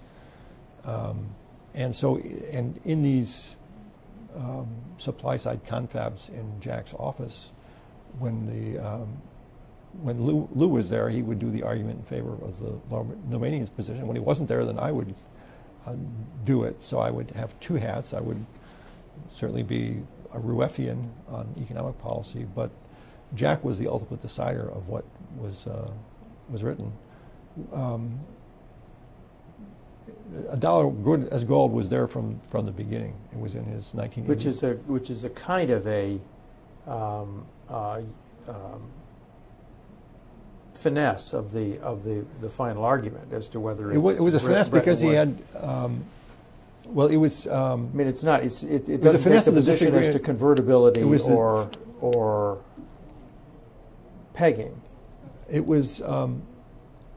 It was a statement that was anti-monetarist in the sense that Jude was pretty fanatical against domestic monetarists as being demand-siders, and so even though there were lots, perhaps the majority of supply-siders on fiscal policy, tax policy, were domestic monetarists, Jack was pretty much a believer in the price rule, and that the best price rule was the price of gold. The disagreement that continued to among those who believed in gold convertibility was whether we should go back to Bretton Woods or go forward and to a reconstituted international gold standard. And we had many debates about that in the conferences in 1985 and 1986. Now the Bretton Woods formula. The Bretton Woods formula ties the value of the dollar to gold, right? Right. And the Fed manages the supply according to the supply of gold. Is that right? Or no? The way it works is that that's Mendelian. That's Mendelian. Right. What happens is the Federal Reserve is. Its task is to maintain convertibility of the dollar into gold. But all the other central banks are maintaining convertibility of their currencies into US dollars. And they're doing so by buying and selling not gold, although they could do so. In practice, what they do is buy and sell US Treasury securities. So what it does is it builds in this big elastic, usually elastic expansionary, but it can be an elastic deflationary component in the system. So the Rueffian, Lermanian position is that we have to get rid of that elasticity, because that is what causes the loss of federal budget discipline. That's what causes the episodes of commodity inflation. But if the dollar is tied to the value of gold, why is that necessarily inflationary or deflationary? Why I don't understand what the difference is in the effects of, because you've still got the dollar tied to gold, and all the other currencies, instead of being tied to the gold, are tied to the dollar. So what's the difference? In a symmetrical international gold standard, every central bank trades gold with each other. They settle their accounts in gold. What central banks are doing is settling the residual balances that are left over after all the imports and exports and all the investments abroad and investments received at home. There's a residual balance, and so what central banks is doing is settling this residual balance. Under a gold standard, the balances are settled entirely in gold. But under a gold exchange standard, of which Bretton Woods is an example, The settlement occurs, though it can occur in terms of gold, in practice it occurs entirely in terms of securities. And what happens, in fact, and this is the essence of the disagreement, predictive disagreement between LBMC and Polyeconomics, the purchases of sales of U.S. Treasury securities by foreign central banks have exactly the same impact, ultimate impact on the U.S. Commodity inflation as what the Federal Reserve does. That's why we have to add them all together to figure out what is going to happen when the central banks do something.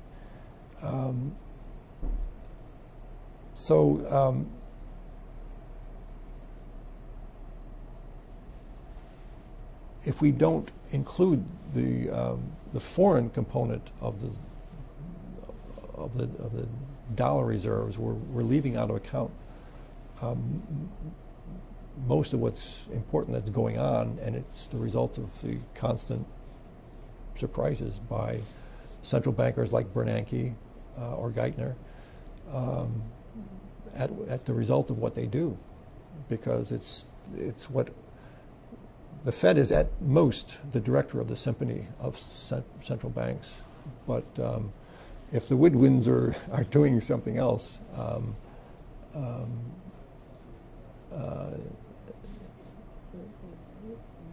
it'll have a different tune coming out than. Why couldn't Jack ever get gold on the national agenda? I mean, he put it there again and again and again. What? I think the ultimate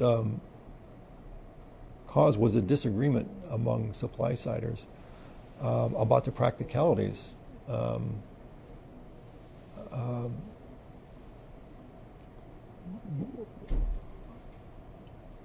I made great efforts to try and hammer out an agreement that both the Mundeleans and the Ruffians. When was this? This was in the 85, 86. And in fact, we did reach an agreement on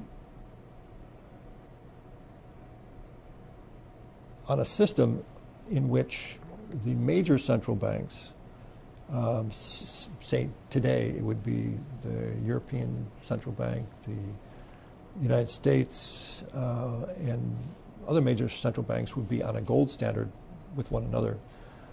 But peripheral countries could still use dollar reserves, so it would be kind of a hybrid system. There would be sort of a graduation policy. When a country's per capita income got to a certain point, it would have to switch from dollars to gold. And we hammered out that agreement between Lehrman and Mundell, but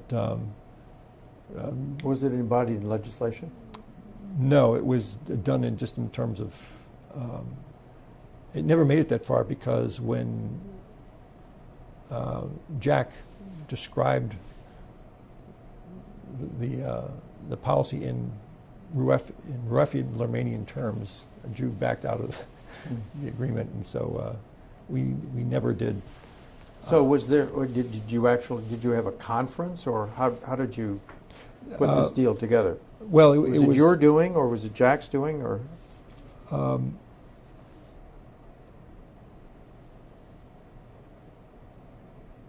It was a combination of both.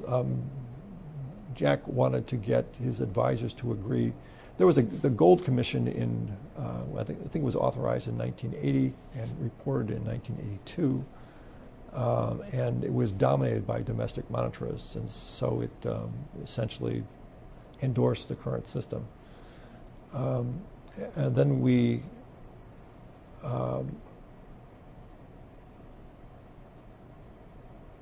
in 85 and 86, in the context of these international monetary conferences and conferences on debt, tried to put together a policy which was consistent among the supply-siders, and did reach agreement on this hybrid policy, which was in its core a Ruffian gold standard. But as I mentioned, Jude. Where was Smick in all this? Well, he had started his business, I think, by early 1985. I think he left possibly even late 84. So in 85 and 86, he would be involved in helping to get central bankers involved in conferences, and he would not be taking a position on the merits of things. He was more trying to make the early conferences before he left run smoothly, which he did, and then to use these contacts as a business model, which he still does, and I think does pretty effectively on behalf of his clients. Why did he get these conferences started while he was with Kemp? I mean, what did that have to do with Kemp's role? Well, work? Because Jack was interested in. This is part of foreign ops, his foreign ops responsibilities, or? Well, it was part of it. It was more that central issues in the political debate were the trade deficit, for example, were the third world indebtedness. Many of the issues that are out there today were salient back then. The trade issue became salient when the dollar rose so sharply, peaking in 1985, and that created an enormous pressure, especially in the Democratic side, for protectionist legislation. Dick Gephardt was a leader in that. And so these monetary conferences were an effort to point out the monetary aspect in all this, in causing all this, and to air the issue among competent economists and interested politicians, and try to hammer out alternative solutions to the trade problem that wouldn't make it worse rather than better. So the theory was that the dollar was too strong, and therefore we had a trade deficit on account of it. And if there were a gold standard, the dollar would not be as strong. The dollar would not have risen as high in the first place, because if all currencies were convertible with one another, there would be no possibility for these huge trade imbalances to develop in the first place. The international imbalances of payments are related to the flows of these official reserves, which have to equal the private trade and capital accounts. There are only really basically three things you can trade in the world, whether on a micro level or on the macro level: money, goods, and securities. And at the broadest level, all three of those have to add up. So, for example,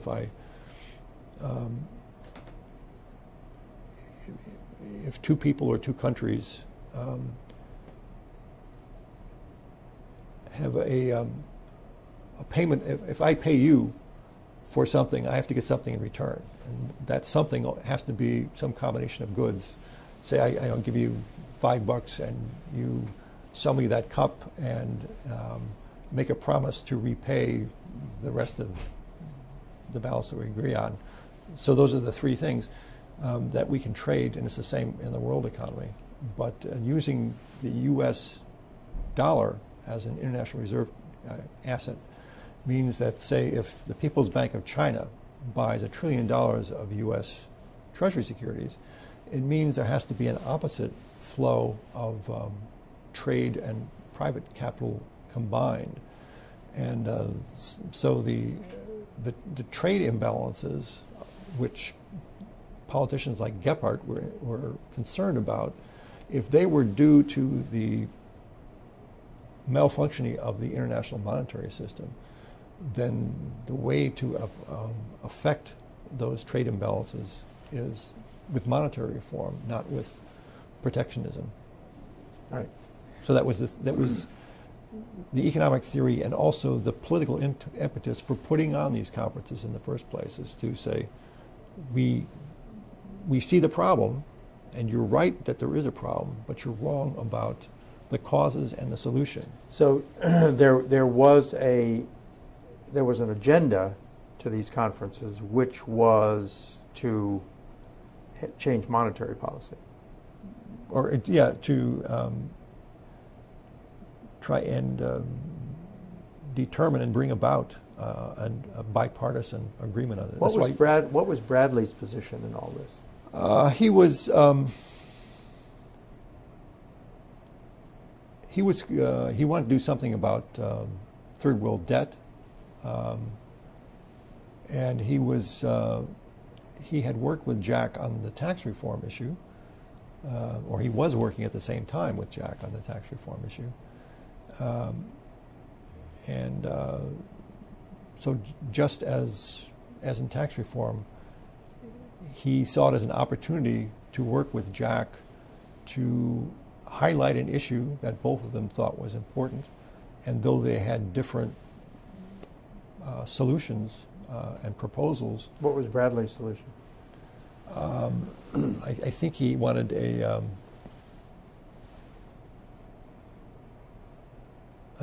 debt forgiveness.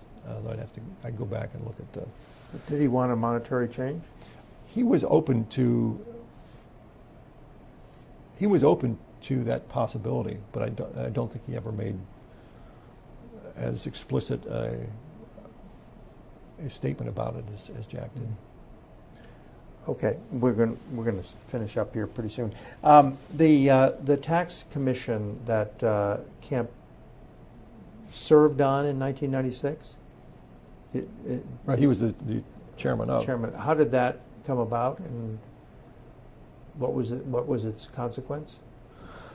Well, Jack had announced, I think in March of 1995, that he was not running for the 96 election, presidential election. And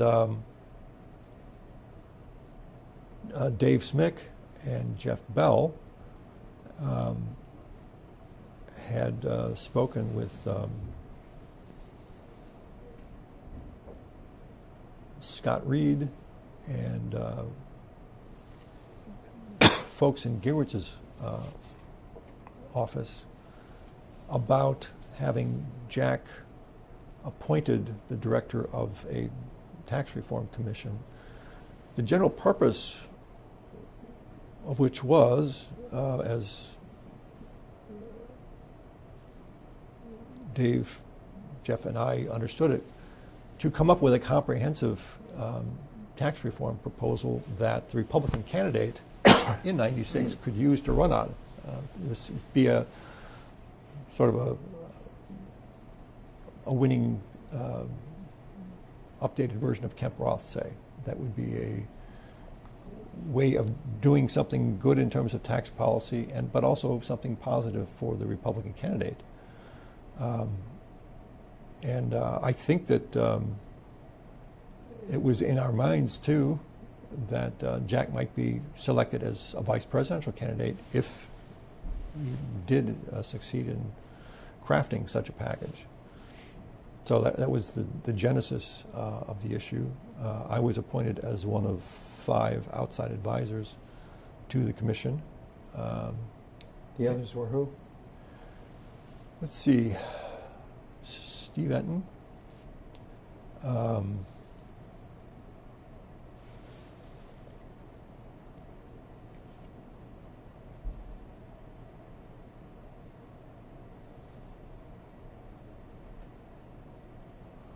I'm blanking on the guy's name from the Heritage Foundation.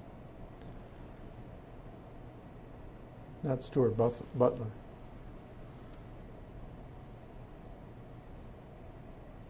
You might have been. I'll have to go back. Okay, don't worry about it. Who was on the commission?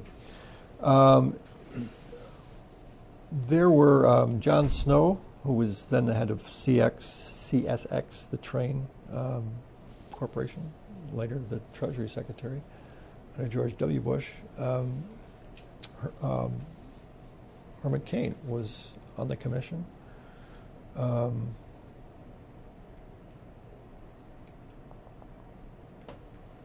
Is Jack the chairman? Jack was the chairman, and Ed Fulner was the vice chairman. And what did it come up? How long did it proceed, and what did it come up with?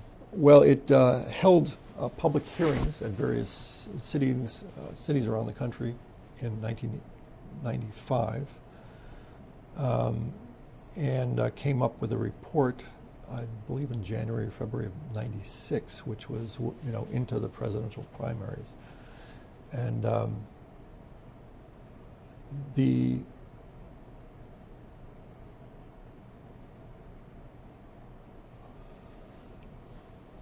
four principles of Lehrman, Bell, Mueller, Cannon, Inc. Came up with a proposal for a comprehensive tax reform, which we thought was the logical next step.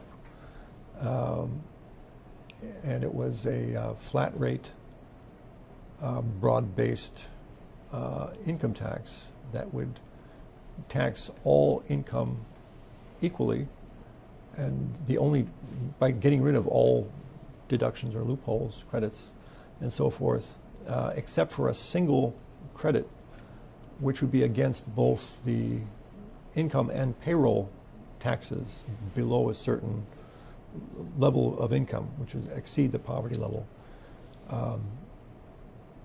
And it would be revenue neutral. There was also a combined reform of the Social Security pay-as-you-go retirement system. There were several options, but the basic plan was to have this flat rate, broad-based income tax with a single credit and a reduction in the payroll tax rate, which was tied to a commensurate reduction in promised future Social Security benefits. And the problem with Social Security at the time was that the 1983 reforms, the bipartisan Reagan Commission, had produced decades of surpluses in the Social Security trust fund, but there were prospective deficits as far as the eye could see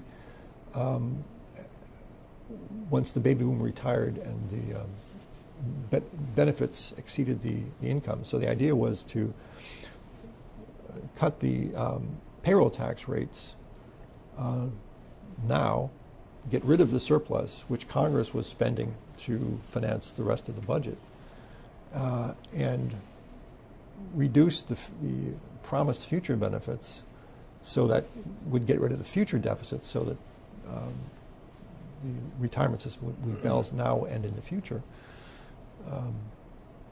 So that was the essential LBMC plan, as it was called. And it was adopted by the commission? No, it was not.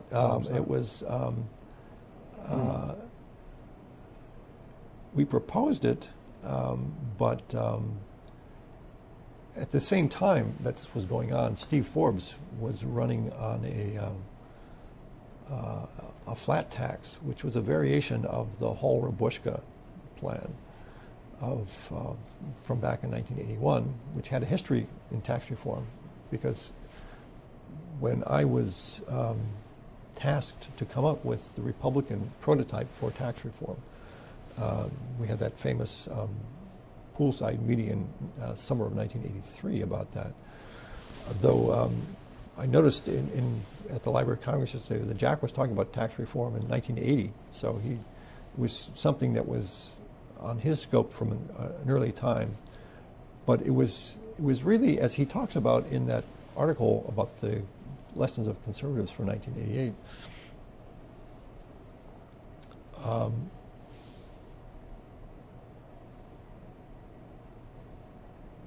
losing my train of thought here. Sorry. So you were talking about Hall-Rabushka and what happened with the Tax Reform Commission? Right. Sorry. The Tax Commission. Sorry. I should. I've strained you here. We'll quit pretty soon. My MS kind of does a number on short-term memory and also being able to focus on point. You know what? Why don't we stop and this is not the end of John Mueller interviews, okay? Because it's gone 2 hours and 15 minutes, and I think I've worn you out. No, I can just finish. I think okay, I can finish just the question. The bottom line is what happened with this tax commission, and what did it finally end up with? What the tax commission wound up with was essentially, it did not get down to specifics enough. This is one of the problems with the commission. It didn't really come up with a plan, and that was a difficulty for Jack as a potential vice presidential candidate, because Bob Dole at the meantime was going on to become the candidate for 96 and did in fact choose Jack as his running mate. The problem was that the Tax Reform Commission had not come up with a plan that Dole could run on. And this is where the history of Hall-Rabushka comes in. The Hall-Rabushka plan of 1981 essentially was... Hall was who? And Hall, Rabushka Alvin was? Hall, no, I'm sorry, Robert Hall and Alvin Rabushka came up with a plan in late 1981 that would apply a single flat rate above a standard deduction. But the tax base would be what was defined as consumption, but which in fact was entirely labor income. Mm-hmm. In effect, it was a tax that was collected partly at the individual level and partly at the business level, so it seemed to be even-handed. But in fact, the tax base was in the long run entirely labor income. And so apart from the Bradley-Gephardt plan, which was introduced at almost exactly the same time as the Hall-Rabushka plan came out, so the whole Rabushka plan was almost the first one that I analyzed in any depth. I went to the Joint Tax Committee and ran numbers on what it would do to income distribution. And it turned out that it didn't have any deductions at the bottom in those days. But even in the version that Steve Forbes and Dick Armey Steve Forbes later ran on, it did have deductions at the bottom, but because the tax base effectively removed all property income from the tax base, the distribution of the tax burden was sort of dome-shaped. It started out low at the bottom, where the bulk of income is from social benefits, transfer payments, but in the middle income and middle upper income classes, 80 or 90% of the income comes from wages and salaries. And then at the top, it falls off as the share of property income increases, so that less than half of the income at the top is labor income. And so if you apply a flat rate to this shaped tax base, you found that there would be a substantial increase for any revenue neutral version, a substantial tax increase for families in the middle and middle upper income. Not much change if you kept the deductions and credits at the bottom, which the Forbes and Army plans did. But at the top, it would be a sharp fall in tax liabilities. And so it was one of the first plans that I analyzed and was attractive because of its simplicity. But I realized it was a non-starter. And I did this and informed Jack of these findings, and also analyze many other plans that had been proposed in Congress and by other people. And so we realized that it was a non-starter because these just wouldn't fly politically. So what the Tax Reform Commission in 1996 comes up with is a variation of precisely that plan. And when I testified, and LB-M&C wrote a letter to all Republican congressmen describing the problems with the Hall-Rabush approach. Back then, the middle-class squeeze was a really salient issue, and it's perhaps even more salient issue today. Sure is. And so when I testified, I made the pitch for treating human and non-human capital and labor and property income equally as far as possible. We put out these various permutations that they could choose from.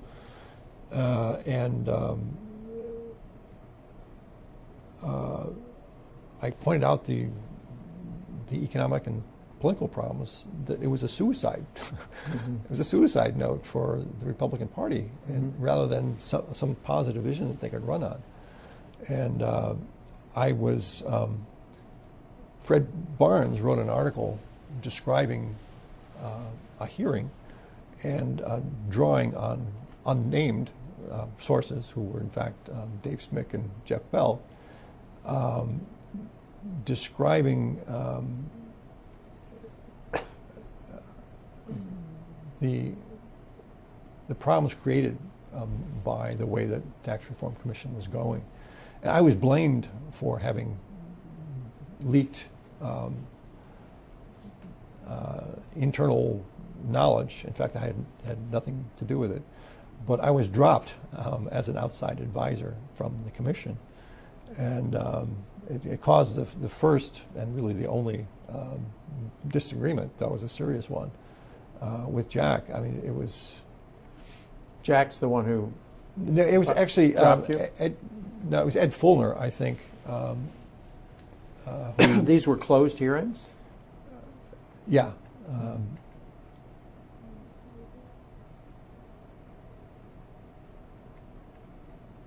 Well, actually, there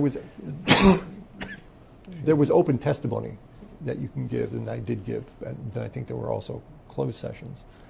But there were also memos going back and forth. I had supplied I have a whole briefing book of stuff that we provided to all the members of the Tax Reform Commission, including source readings and just analyses of these various tax proposals and the distributional analysis of what would result. The same kind of work that I did for Jack on tax reform. I applied to the 1995-96 Commission.